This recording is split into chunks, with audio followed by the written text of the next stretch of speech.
Mortimer's Christmas Manger. In a big house lived a wee mouse named Mortimer. He dwelled in a dark hole under the stairs. Nobody ever noticed little Mortimer, and Mortimer liked it that way. But he didn't like his hole. Too cold, too cramped, too creepy, Squeaked Mortimer.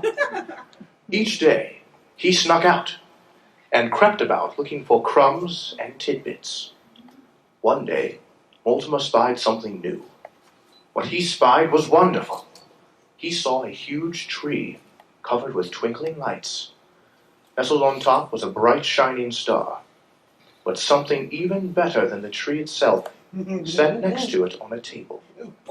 Mortimer sighed with delight. A house just my size. But the house was so high, and Mortimer was so low. I'll climb up the tree, Said Mortimer. He'd made a perfect ladder for a mouse. Up, up, up, Mortimer climbed. Down, down, down. Ornaments crashed. Thank you. Oh my God! Finally, he reached the table. Perfect. Said Mortimer. Not cold, not cramped, not creepy, cozy. But who are you?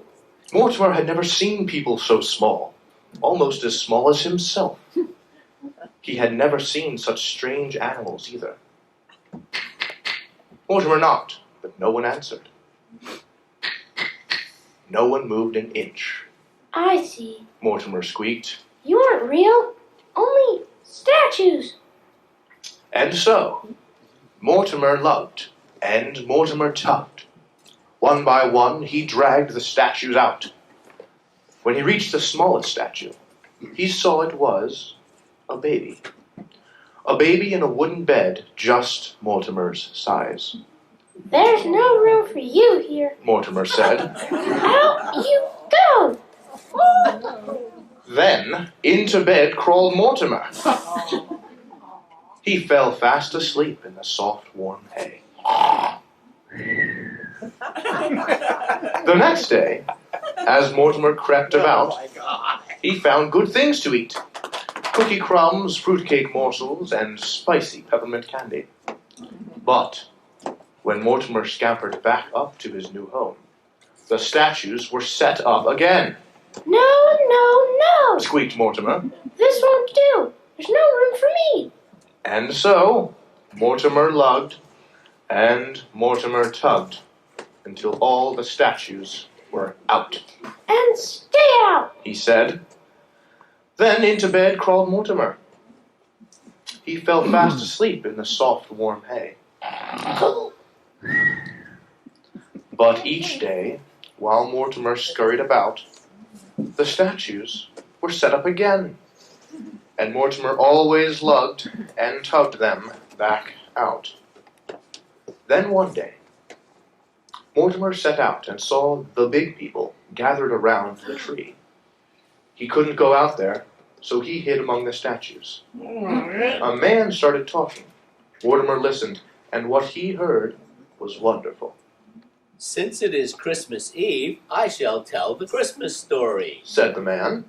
A long time ago, in a little town called Bethlehem, Mortimer heard about people named Joseph and Mary, and a bright shining star. He heard about shepherds watching their flocks by night, and about traveling wise men. The man continued. and there was no room for them in the inn. Then Mortimer heard about a baby who was born in a stable and had no real bed, but slept in a wooden manger. A baby born to save the world. And his name shall be called Jesus, Said the man. Mortimer looked at the bright shining star on the tree. He looked at his new home and at his new bed. He looked at the statues. Last of all, he looked at the baby. Now I see. Sighed Mortimer. You aren't just any statue. You're a statue of Jesus. Mortimer sniffed. Mortimer snuffled. A tear rolled down his furry cheek. There is no room for you in the inn, but I know where there is room. He said. And so, Mortimer lugged, and Mortimer tugged. Soon he dragged all the statues back to where they belonged. Last of all, he laid the baby in the manger. This belongs to you, said Mortimer. He smiled. You look warm and cozy now. There was no place for Mortimer to go, except back to the cold, cramped, creepy hole. As Mortimer scuttled down the tree, he said a prayer. Jesus, you were born to save the world.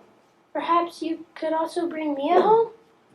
And then Mortimer spied something else new. What he spied was wonderful.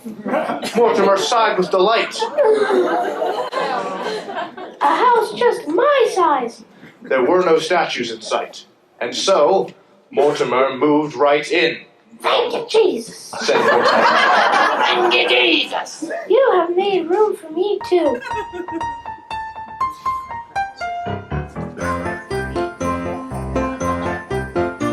Merry Christmas!